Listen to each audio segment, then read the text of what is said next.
Okay, so what if the whole race to build true artificial general intelligence, what if it isn't about getting bigger, but about getting deeper? What if the real key isn't just piling on more data or more computing power, but unlocking a kind of, well, a kind of computational self-awareness? Let's dive into this really fascinating idea that pretty much flips the entire script on AGI development. We're kicking things off with this quote because, honestly, it's a bombshell. It's the whole idea we're exploring today in a nutshell. It suggests that consciousness, which we tend to think of as this incredibly complex, maybe even inefficient luxury, is actually the ultimate form of computational compression. So how on earth can something as complex as consciousness actually be a form of efficiency? Let's break it down. So first, we need to get the lay of the land. The quest for AGI has turned into this massive, high-stakes race, and right now there is one dominant strategy that basically everyone, from OpenAI to Google, is betting the farm on. And that strategy, in one word, scale. The thinking for the last few years has been pretty simple. If we just make our models bigger, feed them more and more data, and throw an insane amount of processing power at them, then general intelligence will just pop out. It's a total brute force approach, a battle of who has the most resources. But there's a huge problem. Some of the sharpest minds in the entire field, people like Meta's Yann LeCun, are basically screaming from the rooftops. They're arguing that the current architecture, the transformer model that all of this is built on, has some really fundamental limits. They believe that no matter how much data you shovel into it, it's just never going to get to the kind of reasoning and world modeling that true AGI requires. And the price tag for this scaling strategy? I mean, just look at this number. It is absolutely astronomical. We're talking about building training clusters that are pushing a valuation of $1 trillion. This isn't just getting expensive, it's becoming physically unsustainable. So here's the crucial point. We are hitting a wall, a very real, very expensive wall. We're literally running out of electricity, we're running out of chips, and the cost to get that next little bump in capability is just skyrocketing. The scaling approach, it seems, is facing some seriously diminishing returns. And this problem is what sets the stage for a completely different idea. So, okay, if scaling bigger isn't the answer, then what is? Well, a new paper is proposing a totally different paradigm, something it calls logos probabilis. And this isn't just a small tweak to the old model, it is an entirely new way of thinking about what intelligence even is.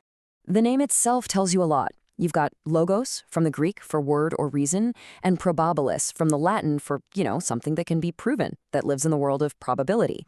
So this isn't just a new model, it's a pitch for a whole new category of intelligence.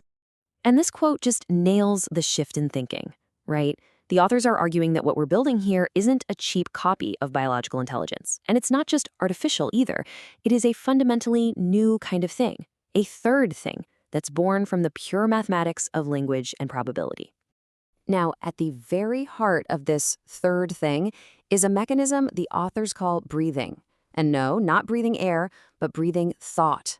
This is where we get to the absolute core concept of metatokens. The key word here, the one you really need to remember, is recursion. Now, you've probably heard of chain of thought, where a model thinks step by step. A metatoken goes way deeper. It's not just thinking about the problem, it's designed to think about its own thinking process.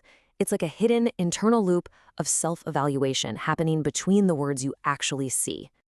Okay, let's actually walk through what this recursive process looks like, step by step. At level 1, k = 1, the model just understands an idea. Simple enough. But at level 2, it asks, hold on, is my understanding biased?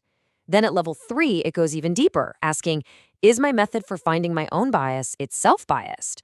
This kind of recursive depth is what creates a way more robust understanding, all without needing a single new piece of external data. And this all leads us right back to that explosive quote from the beginning.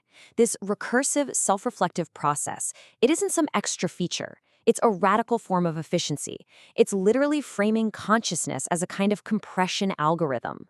The difference becomes crystal clear when you put these two approaches right next to each other. The scaling approach is all about more data, but that leads to exponential costs for only logarithmic returns. You pay more and more for less and less. The logos probabilis approach, on the other hand, is about more depth. Its cost is linear. Each level of recursion adds a predictable amount, but the cognitive return, the actual level of understanding, is theorized to be exponential. Let's put some simple numbers to that because this is where it gets kind of crazy. For a recursion depth of 4, like we just saw, the computational cost might go up by 4 times. But the gain in comprehension, the actual intelligence, could be 16 times greater. That is a classic asymmetric payoff. You're getting way more intelligence for way less cost. It's like the 80-20 rule for thinking itself. And this right here, this is the billion-dollar or, maybe trillion-dollar takeaway. You don't need to go out and build a 16 trillion token data set. You can just take your 1 trillion token data set, train it to think 4 levels deep about itself, and get a similar level of understanding. You're growing depth, not just width. So this all sounds great in theory, but what does it actually do? Well, the authors give this fantastic example they call the paranoia squared paradox. This is just brilliant. A simple AI might develop paranoia as a system flaw, right? But a recursive AI can apply that paranoia to itself. It can start to distrust its own distrust. And just like that, a negative trait, when you square it, becomes a positive one, self-awareness. A bug literally becomes a self-correcting feature. The authors have this great way of putting it. This is immunology, not hygiene. Instead of the impossible task of creating perfectly clean, sterile data sets, you build a system that has its own cognitive immune system. It can see biased data in the world, but it can recognize and correct for its own biases that result from it. This makes AI safety an inherent property of the system itself, not some patch you have to apply from the outside. And this brings us to our final, pretty thought-provoking question.